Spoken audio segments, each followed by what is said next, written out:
આજરોજ મહુવા નગરપાલિકામાં ડ્રેનેજ વિભાગમાં કામ કરતા વાલ્મીકી સમાજ દ્વારા મહુવા નગરપાલિકામાં આંદોલન કરવામાં આવ્યું.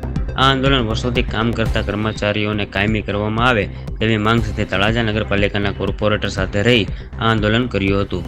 Reporter Chirag Chotaliya, Kalamyuddh news, Mahuva.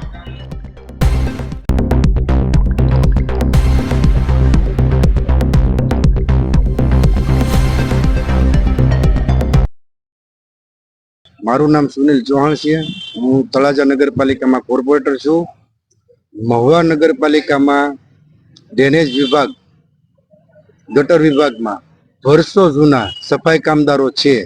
એની અમે સતત 6 થી 7 મહિનાથી લેખિતમાં તેમજ મૌખિકમાં અમને કાયમી કરવા એ બાબતને લઈને સરકારશ્રીને રજૂઆત કરેલ.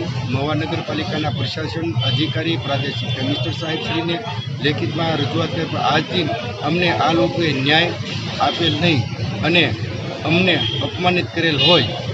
સુપ્રીમ કોર્ટ, જ્યારે દેશની સર્વોચ્ચ અદાલત એટલે સુપ્રીમ કોર્ટ એવું કહેતી હોય છે કે ડ્રેનેજ વિભાગ એક ડેન્જરસ કામ હોય, બરાબર, એ લોકોને કોન્ટ્રાક્ટમાં રાખવા નહીં, પણ આ લોકો આ લોકો પાસે કામ કરાવશે, પૂરું વેતન આપતા નથી.